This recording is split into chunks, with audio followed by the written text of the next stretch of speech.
Everybody, welcome to No Fear, the podcast that explores the power of courage and fear. I am Pete Pepe, one of the co-founders of 3777, and I have the great pleasure of having the other two co-founders of 3777 right next to me. I have Mr. Iiro Seppänen, and I have Mr. Jeb Corliss.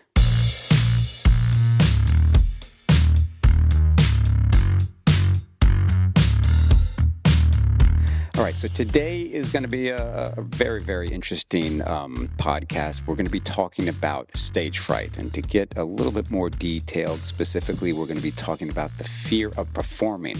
Now, the three of us have a very extensive background in performing, myself coming from the music world, coming from the magic world, and the base jumping extreme sports world, and Mr. Extreme himself, Jeb, over on the other side. So we all know that with that comes a lot of pressure, and there's a lot of pressure to perform, and especially when you have huge audiences. Jeb's had big audiences, Iiro's had massive audiences with people they're watching, and when all eyes are on you, there tends to be a big fear with that. So I just want to get right into it. I'm going to go right to Iiro. So let's just get a little bit of a background of where you're coming from when you started to perform and how that was affecting you from a fear aspect. Well, it all dates back to childhood, like most of my stories and most of my fears and tragedies. But it started. I've always wanted to perform. I always have the buzz to I want to be in front of people when the crowds are small. But the moment crowds got bigger, I had a huge stage fright. I couldn't perform on anything on the stage. And when I was younger, I wanted to perform, but I couldn't sing and I couldn't dance. So I thought I had any kind of talent for performing. So obvious reasons I didn't step on a stage for a long time. And I think I was around 11 and 12. My neighbor came and he showed me a very simple magic trick. He just showed a little base and he put a red ball there, put the lid on, and then the ball had vanished. And I was like, that's the coolest thing I've ever seen. And my mind started to race and I wanted to learn how he did that magic trick. And that slowly, I just learning the secrets of the trick was really interesting, and I wanted to practice, and then I started to practice and practice more. And I was always in my back of my mind, I also want to perform on a stage. But I always had the fright, I was afraid if people judge me, and if I would go on a stage, if I would fail, how that would feel in being in front of people, and they would laugh at me and they would judge me. And I had all these fears in my head, and that prevented me for a long time for getting on the stage. And then finally, I was practicing enough that I got some more courage through my act, and I was learning the magic trick, and they didn't fail that often anymore. And then finally, I was doing small performances, and I remember, I think it was my third or the fourth performance, I had all the symptoms of fear. My hands were shaking, I was sweaty palms, my mouth was dry, and I would have to go on the stage and talk. There was all the physical symptoms of fear. And they introduced me on the stage, and I had to pretend that I didn't hear it. I was looking elsewhere. That's not me. And then they introduced me again, and there was a decision that I had to make then. I could just pack up my things, go home, throw away all my magic gear, never look back again, or I could go on the stage and see what happens. And I remember it was 50-50, whichever I'm going to do. And today, I'm really grateful that I decided to take that step and go on the stage, because that opened up a whole door. I perform more and I get more comfortable on it, and it opened up a whole life. It's with that performance, it set up a lifetime. I became a professional magician. I started to tour the world. And most importantly, I'm really grateful that I found my passion. And that passion had kept me in line. All the kids from my age were doing silly things, but I wanted to return home and practice my magic tricks and go on the shows and start earning money. And the combination was that's something that kept me in a line and pushed me forward in life and opened up in amazing adventures. And that's kind of a short version of my story in magic. And there's always, I think there was a pressure of the magic, whether it goes wrong or right. There was a pressure of the audience, how do they react? Do they like me? Do they judge me? And all these questions that I had in my head. But like you said, we've all experienced different type of fears, and we've been on the stage, and your kind of audiences are different. Not necessarily different, but your performances are truly something spectacular that you're literally risking your life to create an emotion in the people who see it, something that they remember for the rest of their lives. And I'm sure that pressure to perform on those different conditions, even if everything is not ideal, I'd like to know, how have you balanced yourself in these situations where thousands of people have come to see you to perform, and on the other hand, you have maybe a bad weather, and how do you balance the pressure of performing to an audience and then keeping you safe at the same time? Oh God. So I've done a lot of big stunts. I've done 3 massive live stunts in China, all with you. You helped me produce them. And we did the fly through the cave in China. We did the flying dagger where we went between the really narrow cliff, landing on the side of a mountain that was pretty gnarly. And then we did the Great Wall of China. I guess the one that's probably the best to kind of illustrate like the difficulties is the flying dagger. That one turned out to be very challenging, very dangerous, and we got really bad weather, which made it impossible to do the proper training. So usually whenever I do a big thing like this, I always want to have a lot of lead up days to do a lot of training jumps to get prepared. So you can basically work your way into what you're going to be doing. So when we went there and scouted it, we kind of saw what the cliff was. It was a very low, like 800 and something feet tall. It was 900 feet long. It was like at the top 60 feet wide and at the bottom like 15 feet wide. And then it was also kind of crooked. Like it wasn't exactly straight. So you'd have to like side slip as you went through it. And it was just complicated. And what I thought was, okay, as long as I have 5 days leading up to it, I can jump out of the chopper and fly it high and kind of just go over it and then get a little bit closer and a little bit closer. And through like 5 jumps a day over 5 days, I would know where I could enter and where I could exit and still have enough altitude to then make it to my landing area. And that's why I said yes to it. Because I'm like, hey, if I can have 5 days leading into this, and then I have to have like 2 or 3 days of weather window just in case the weather's bad, because obviously this is going to be very weather dependent. And I was given an assurance that I would have the helicopter 5 days before and that I could get as many practice jumps as I needed. And that if for some reason the weather was bad on the day, we could push it another day. And I had to have a couple days because that's just how weather works. Yeah. So, I have this weird psychological thing where when I say I'm going to do something, that's where the real pressure comes from. Because if I tell someone I'm going to do something, it's really important for me to do what I say I'm going to do. And so what's interesting about Flying Dagger is a lot of the pressure came from that more than anything else, because it was so dangerous that the sponsors, which were Red Bull at the time, Red Bull China, they were fine with me not doing it, and everyone was fine with me not doing it because it scared everyone. Like it was a very scary thing. But for me, it was really important that I did what I said I was going to do, especially with how big it grew. So I'm gonna pause for you. I want you to, for the audience, I want you to set the stage. I'm going to right now. Yeah, set that. I was like, I guess because of like, yeah, specific with the wingsuit, how many people are watching? Because I know this was like immense pressure on you. So basically, what happens is, I agree to do this.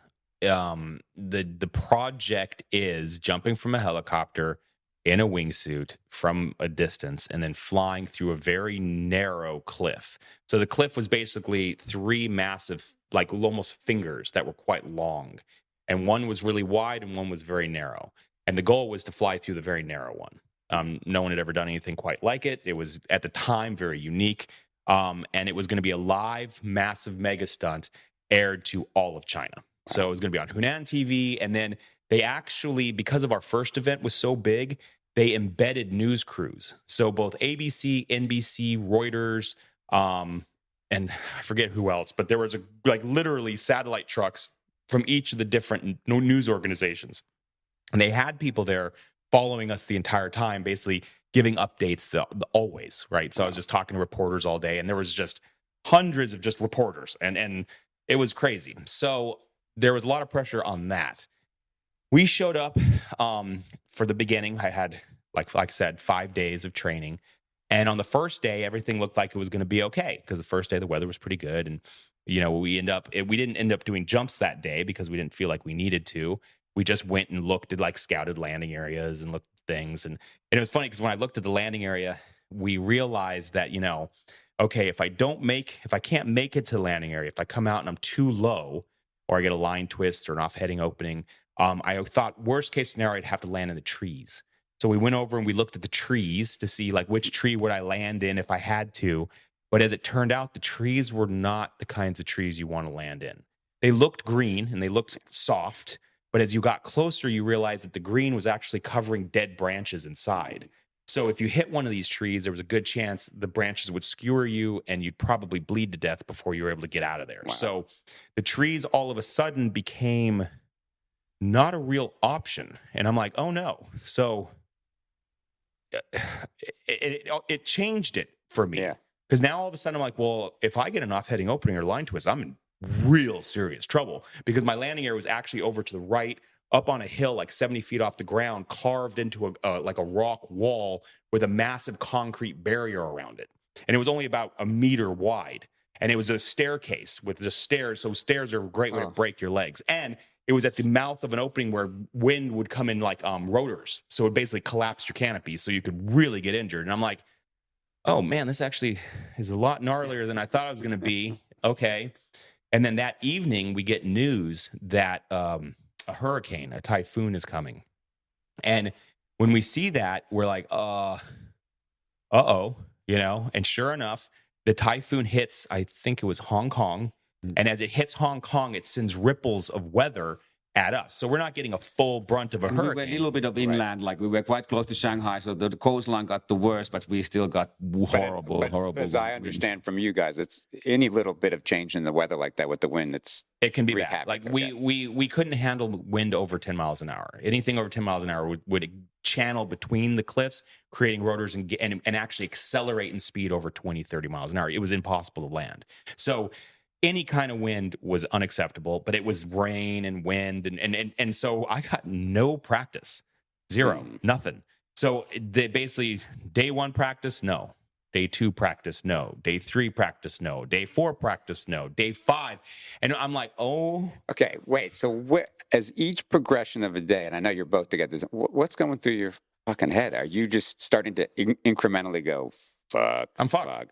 Right. No. Is it just crushing you, the fear? Is there just, dude, like, okay, mentally, let me just, it's not about, it's impossible. Like all of a sudden, this can't be done. Like this isn't doable. I'm not getting the training I need. The weather conditions are not proper. This can't be done. And the pressure on me was more self-induced, because obviously there's nothing I can do about weather, but I really do, take my word very seriously, and I really do want to accomplish, especially when you have like sponsors and television and satellite trucks, and these people are trying to put something together for people to see and entertain like a large group of humans. And I was getting very upset because it was looking more and more like I wasn't going to be able to accomplish this.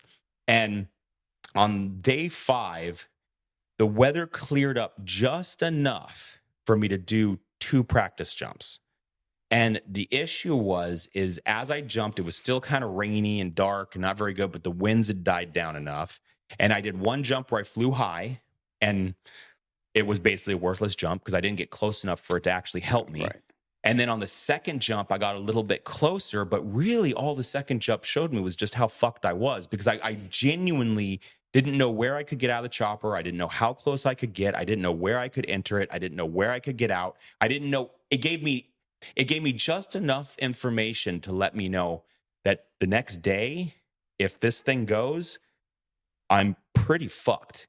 And I'm like, oh no, I needed those 5 days of training. Like I really needed them bad, and I didn't get them. So that evening I had a real problem sleeping, because I'm like, if the weather's good, I am in real trouble. And it's kind of important to know that I had just been seriously injured. I had a really bad accident in Africa the year before, where I had destroyed my legs, blown out my ACL. I had to go through an ACL reconstruction. I had to learn to walk again. It was like a very brutal injury. And I wasn't, and I'm still to this day not fully recovered, but I was as recovered as I could be at that time. And I had to jump with knee braces on and a lot of body armor just to be able to land even under good conditions, right? So I'm kind of realizing that if I do this, there's a real good chance that if I don't die, which is pretty high, but even if I make it, that I'm going to get really badly injured and be put back in the hospital. So the fear was, fear is not the right word. It's almost too small a word. It was absolutely terrifying. And what happens is the next morning we wake up and it was the worst day of weather we had. It was awful. You couldn't even see the mountain. It was literally, the clouds were all the way covering it up. The winds were like 20 miles an hour. It was just not happening. So I had almost a little feeling of relief because I'm like, okay, well, I mean, it's out of my hands. Right, I mean, right. no one can blame me for You. this. But even then, I was still not feeling good. It was going to be the first big project that we'd said we could do that looked like it wasn't going to happen. So I talked to Frank, who was our partner, who like deals with the Chinese media and governments and like the approval process and stuff. And I'm saying, okay, today looks bad. We're gonna have to postpone this till tomorrow. And Frank's like, well, Jeb, the budgets, we've gone way over budget. The amount of people, and we have over like, I think it was like 90 rescue team there. It was huge. Huge. That was a pro team. Massive rescue team in case I ended up in the forest and needed to be getting out of there, because we all knew that if I landed in a tree, I was probably going to be bleeding and it was going to be a serious thing. So all of a sudden they had a bunch of police, because over 50,000 people from the surrounding area showed up, and they weren't expecting that number. So they had to bring in extra police officers to control crowds. And it got really out of hand really fast. And the press came in just droves. So it became this just monster project. And he's like, well, today's the day, or it's not happening at all. And that created on the shitty day. On the shitty day. And we had a cutoff number. Like there was, I think it was 3:00 was when the military was shutting down the airspace. So at 3:00, we could not take off. Like the helicopter, that was it. The project was done. Everyone's going home. It's over at 3:00. That was like a hard deck. Like we couldn't get past that number. So I think it was like around, I don't know. It was 20 minutes before. Well, no, but we went up first though. I basically, it was like maybe a half hour before. I'm kind of like, you know what? Let's just fly up, take a look and just at least show that we're trying, right? We have to just show that we're attempting. And I go to the pilot and I'm like, hey, we're going to go up and just take a look. And the pilot's like, we don't have ceiling. We can't get above. We can't get to the altitude. And I'm like, I know that. I just want to do this. And he just wouldn't do it. So I went and got Frank and I'm like, we need to talk to this guy. So Frank kind of explains to him that, we know that it's not going to work, but we still need to go up and just show that we're trying. So we get in the chopper, we go up, and sure enough, I mean, we can't even get to, we're in cloud, and he just the pilot looks at me and goes, I told you. Oh, the chopper can't even. Yeah, we can't. We can't get. The problem is, once you get up, you're in the cloud. You can't see. There's no visual. Oh, you're fucked. Oh, yeah, you can't see anything. You're literally in a cloud. So he's just like, I told you, and I'm like, yeah, I get it. So we come back, we land, and we're pretty much like, I think this is like 20 minutes before our cutoff time. Okay, like it's like right at the end. Like it's literally. The show's over in 20 minutes. Like they're shutting everything down. People are already leaving. Yeah, people are already starting to leave. No, they're already starting to take cabling down and turning cameras off, and they're packing stuff up. Wow. And I go back, and there's like this little tent, and I go back into the little tent, and I start taking my gear off. And as I'm taking my gear off, Frank walks in. He's like, "What are you doing?" And I'm like, "I'm taking my gear off." He's like, "Whoa, we still have 20 minutes. Just leave your stuff on. We have a little more time. Just relax." And I'm like, whatever, dude. I took my shit off. I'm like, I don't care. So I took my stuff off. And I would say 5 minutes after I took all my shit off, my buddy James, his wife walks in. And she's like, hey, Jeb, you need to come out here and take a look at this. And I'm like, I don't need to look at shit. She's like, no. Come outside and take a look at this. And I'm just like, fuck it. I walk out and it's cleared up. The clouds are gone. You can see the mountain completely. And I'm like, wow. Oh, shit. And then I'm like, oh, but the winds are probably still crappy. So I had a guy who was in my landing area. His name was Barry. And I'm like, hey, Barry, what are the winds? And he's like, 0. There's no wind. And I'm like, what? I'm like, how long has it been no wind? He's like, literally about 1 minute. And I'm like, are you fucking serious? And everyone's just staring at me. And my mom's staring at me, and Iiro's staring at me, and all the press are staring at me. And I'm just like, and they're just like, are you gonna go? Oh, and I'm just sitting there like, jeez. Oh shit, and I'm like, okay, let's go. And as I say that, my mom starts to cry. She just bursts out crying, and I'm just like, Mom, I'm really sorry, but you just can't do that right now. It's really, wow, the pressure really from that must be not helpful. Like this is serious. This is what I'm here to do, and I'm doing it. And you need to stop that right now, because it's not helpful. So she just kind of turns around and walks away. I go back in, get my shit on as fast as I can. James gets his stuff. We basically run over to the helicopter. As I'm running there, I think it was the ABC reporter, and she basically stops me on my way. I'm like, I don't have time to talk to this person, but I'm like, okay. And she's like, just give me 1 second, turn the camera off. And she's like, you know, you don't have to do this, right? It was fascinating. She just, because she's been there the whole week. And she's like, she could tell. She's like, you do not have to do this. And I'm like, yeah, I know. And she's like, all right, turn the camera back on. Then she did like a really quick interview. I run over, I jump on the chopper, and literally the chopper's skids leave the ground like 1 minute. Like it literally 2:59 is when the chopper leaves the freaking ground. Like it was so close to the cutoff time that you can't even script it. Like that's how crazy close it was. That is awesome. So I'm in the chopper and we're going to altitude, and in my mind, I'm like, this isn't happening. There's no question, you know, Barry's going to call up because there was a cutoff. So if the winds picked up again, he was going to call up and say stop. And that was going to let us know, okay, we can't go. We're going to go land. And I'm like, he's going to say stop anytime, any second. We get to altitude. And all of a sudden we start like a run up. So there's like a run up where we have a scheduled, like we're using GPS coordinates to like organize where I'm getting out of the helicopter. And James is the one who's got the GPS and he's marking everything. And we've set it up so that we do one dry run. And then after the one dry run, we then do the actual run. And we're in the process of doing the dry run. And all of a sudden I realize, oh shit, this is happening. Like I'm doing this. And the feeling was so horrible. Like I can't even, it was upsetting.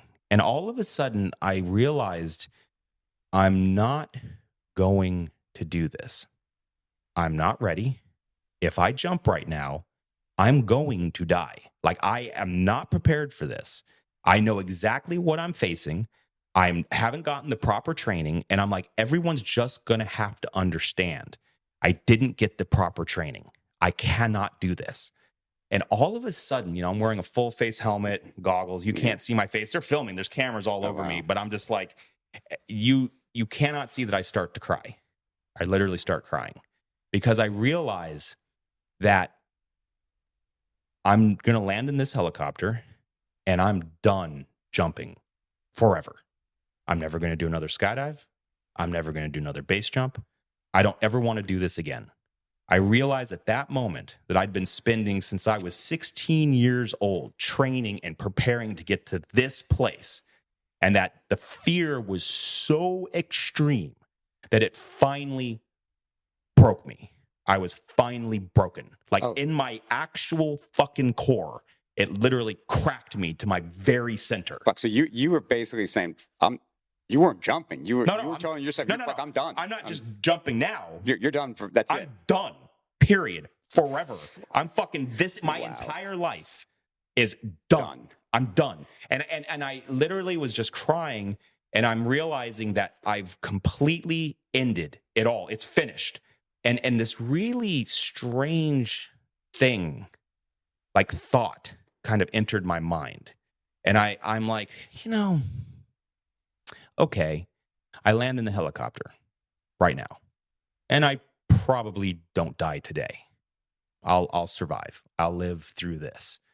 But one day, maybe tomorrow, maybe a year from now, maybe 10 years, who knows? At one day, I will be dying. I'll be on my deathbed, and I'll be looking back on my life. And I will look at this moment as the moment that I finally allowed fear to dictate who I'm going to be. And something strange happened, and I'm like, you know what? If I'm going to die anyway, today's as good a day to die as any other. Fuck it. Let's roll.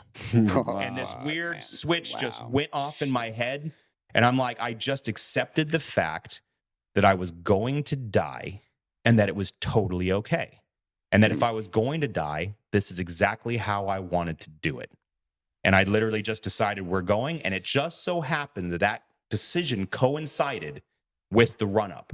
And all of a sudden, James taps me on my shoulder, and I just step out of the helicopter, and I get into position, and I'm looking down, and I'm like, oh, shit, I'm really far away. And then all of a sudden, James taps me a second time, which is the signal to jump.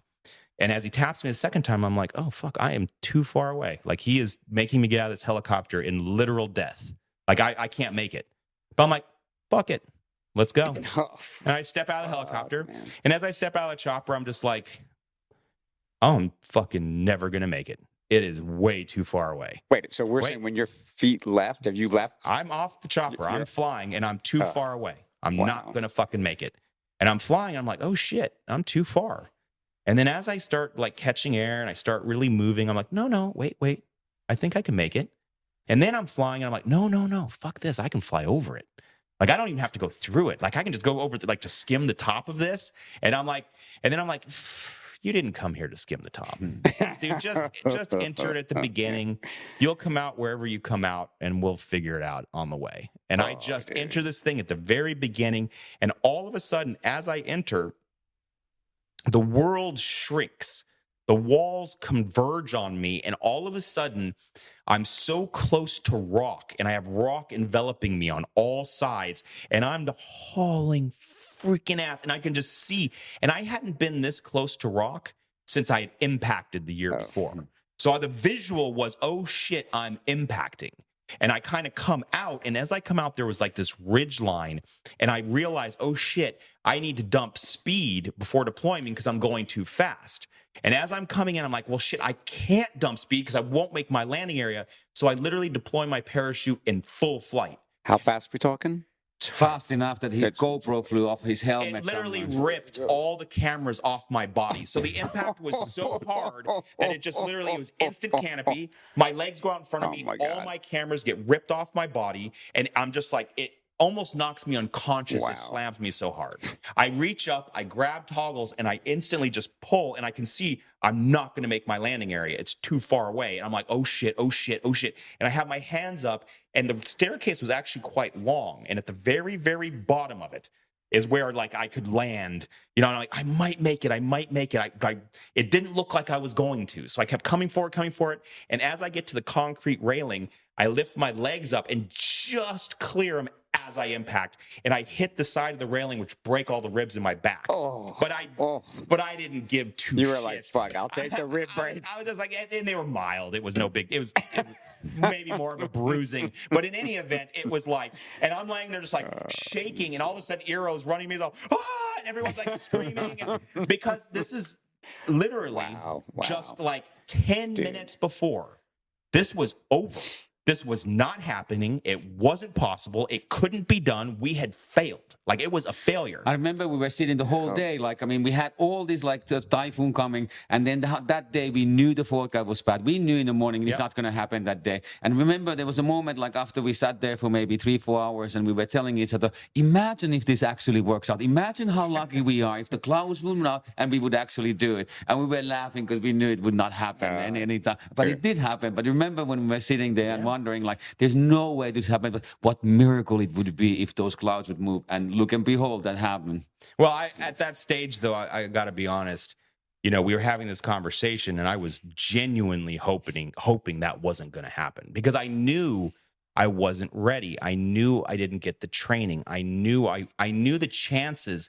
The jump had so many cruxes of places where things could go wrong and kill me that I just was like, dude, the chances of me getting away with this without getting hurt are...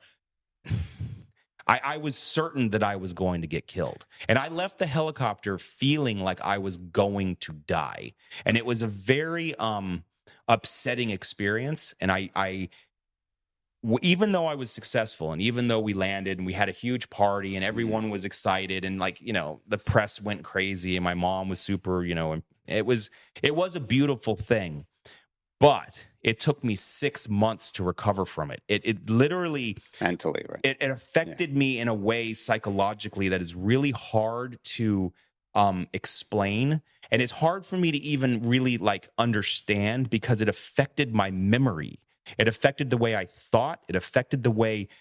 And it changed me as a person. And I've had a lot of things happen to me that have changed me as a person. Like and this was one of those experiences where, you know, it sounds overly dramatic. Oh, you left the helicopter thinking you were going to die. No. you do not understand. Dude. I know exactly what I'm capable of. I know what I can do.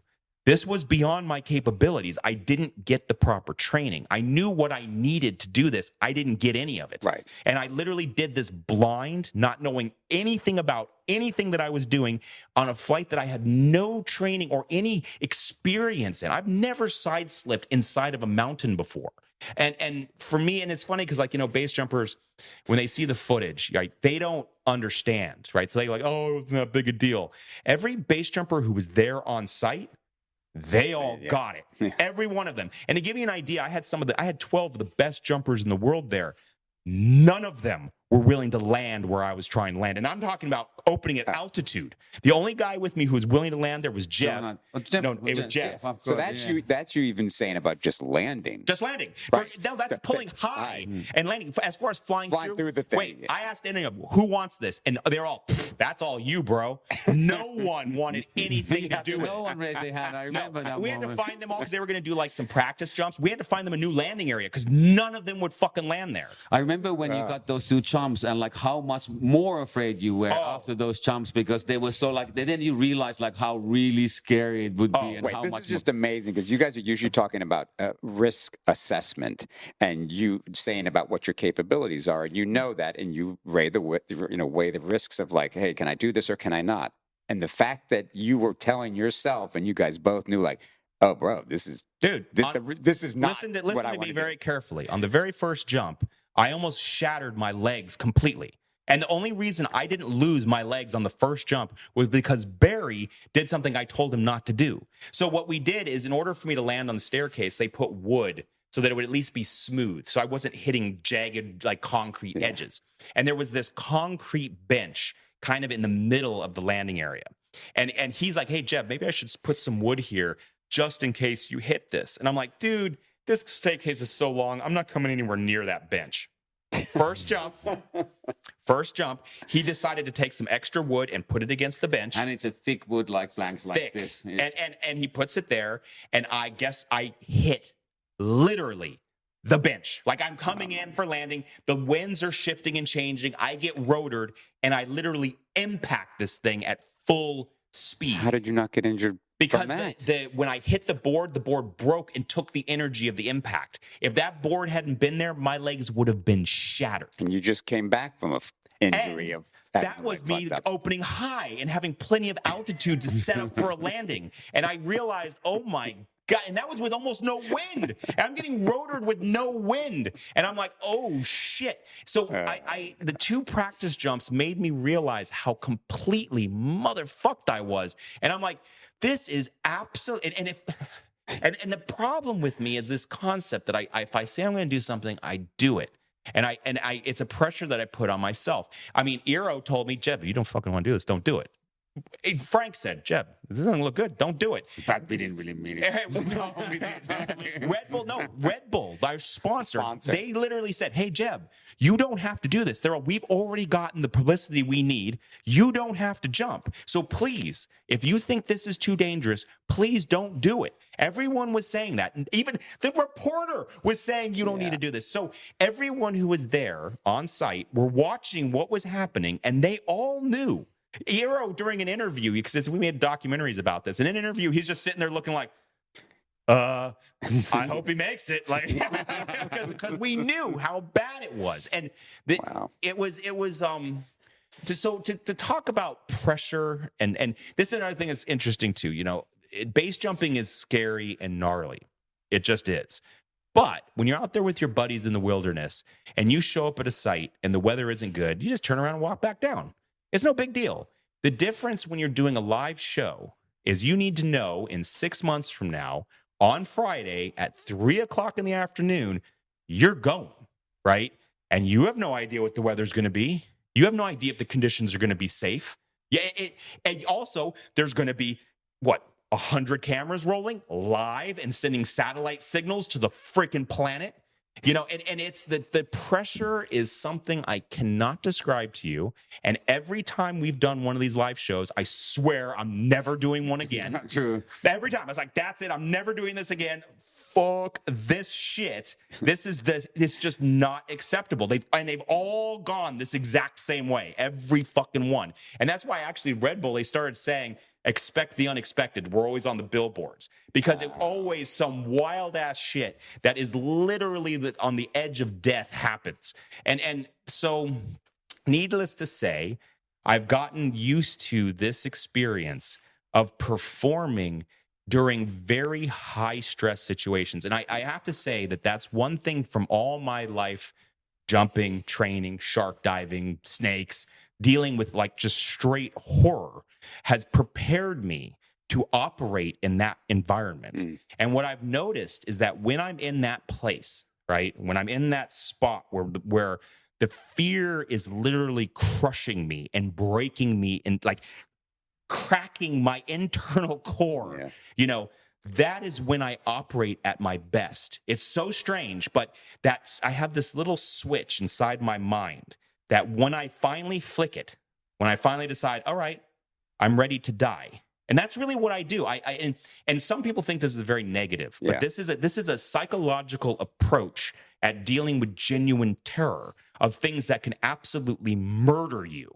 And I've always thought I was unique in this because I'd never heard any other base jumpers talk about it. I'd never heard people talk about just accepting death and just going, right? Maybe sometimes you hear like soldiers say that shit, but I never heard normal people say it until eventually I started studying Samurai Warrior. And all of a sudden I learned that there were entire cultures who'd use this method. And what a samurai warrior would do is as they were going into battle, they would accept their own death. And they would go into battle knowing they were going to die. And what that would do, it would allow them to shed their fear of it. And then they could then operate at the level necessary to ensure they don't die. And that's kind of what my approach has been from the beginning. I approach something, and we're only talking about the really dangerous ones. Obviously, there are base jumps where it's not like this. Most base jumps are chill and fun and whatever. But I'm talking about the super gnarly, super high risk, you fuck up, you die. Those ones, my approach is I go into it expecting death, and then I just flick a switch, and for some reason, a bizarre calm comes over me. And as this calm comes over me, I become very focused and very prepared, and I operate at my optimum level in that situation. You know what's so cool about the way you just described that is it's almost like since you've accepted the fact that you could die that day, or you're going to die at some point, or it's going to happen at some point, and today's a good enough day, is the fact that then that bullshit's out of the way. Yeah. And then you just turn that shit on and you're like, motherfucker, let's roll. And you're going to do your thing. You're going to do what you need to do to not die. You don't have to think about that death side of it. You're like, I'm just going to think about rocking and crushing it. And if it happens, it happens. It's a fascinating thing about fear is your fear usually comes from the decision to do something. So it's like the transition from being on the cliff to off the cliff. Yeah. When you can make the choice not to do it, that's where the fear is. That's what's trying to convince you. But what's interesting is once you take that step, once you go past the point of no return, the fear just goes away.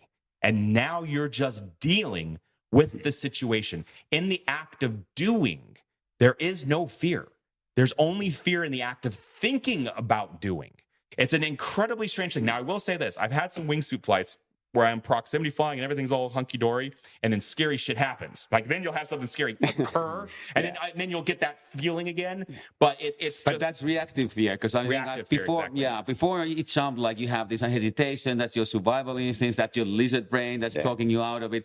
Then that's also good because it sharpens your senses. So it makes you sure that like you are ready for what you're doing. It makes you question, like, have you packed a parachute? It's good to question it, but then you have to leave it away because you don't want to have any gear fear in that moment. For me, it's always the moment that Jeb described. It's always the moment, like before I jump. Like I always said that the whole world like shrinks between the inhale and the exhale. Like just when you're at the exit, but when you take this inhale, like then it's fuck it, I'm gonna go, and nothing's gonna stop me doing it. But then you say, then there's a reactive type of fear when something happens and, oh my shit, I nearly died, and you continue forward. Like you get a 180. Yeah. You're going to hit the cliff. You impact, tears your foot off. there's fear again. Yeah. So the thing is that like when the base jump goes well, the fear is not there. Right. But when the base jump goes bad and things start going, then fear comes back because now you're having to deal with stuff again. And that's the thing is when you have to deal with a bad situation, the fear returns. But usually it's a fear that you can, it's like a workable fear. It's not like a crippling fear. Again, and you on steroids because you get all your body producing all this dopamine, not dopamine, but adrenaline that gives you like in that sense. It's adrenaline, dopamine, it's everything. Your body releases everything. That gives you everything you need to survive. Yeah. Because that's what all that is. It's your fight or flight, and you're basically in the situation where the lion's going to rip your head off. And now you need to do whatever you can to keep that lion from ripping your head off. So it gives you everything it has to try to survive. Yeah. And then it's an incredibly powerful feeling. But anyways, that's basically. Look, what you've described, both of you, I mean, it's like you're basically operating at the highest level of, shall we say, stage fright or performance. I mean, like that's like the pressure. Right. That is like a really fucking amazing example. I think other people will be able to, listen and watch this and go, okay, I think I can get up in front of a couple hundred people and give a speech. Well, exactly. Well, it's funny because at least you're not going to die. I've done quite a bit of public speaking. I do motivational speaking, and I get in front of huge crowds. And and it's funny because I don't have any stage fright whatsoever when it comes to that because I've experienced like almost dying. Let me remind, I have a funny story here to the end about our public speaking event. We were in London and we were at the Wembley Arena. We were speaking at We Day event where there's lots of like 15,000 kids who've earned the right to be there. They've done something for the planet. So there's 15,000 kids who are smarter than us combined. Well, and the other people speaking were like Malala, Al Gore, Prince Harry, So we go there, we speak, give a like speech about survival and how everything went really well and like how we optimize our senses. Kind of as things we were talking about like on shorter version, what we talk here, like how we are survival specialists. And then we leave the stadium and then we cross the street and Jeb gets run over by a black cab in London. That was just the irony of the situation. The world's greatest survivor. And then, gets killed by a black cab. But that is a tragedy in life. Like we'll never take, the destiny can fuck us over in many different ways. But anyhow, sorry to remind you of this. When he says run over, he's not joking. Right. It wasn't like I got hit by a black cab. No, I got run over. It literally rolled over my leg. And I'm like, I watched the wheel go over my foot. I'm like, oh, that foot's gone. It's a fascinating experience. Oh, God. Well, look, on that note, look, we've covered such an amazing topic. So, look, I just want to thank everybody for tuning in and listening and watching. And we just want to remind everyone, please subscribe to the 3777 channel and also go to 3777.com to check out our exclusive merchandise. We appreciate everybody and have a good one. We'll catch you on the other side. And the merchandise, it's these shirts. These are the Dragons by Pepe. We got a special Dragon shirts. That's right. Thanks for watching. Thank you.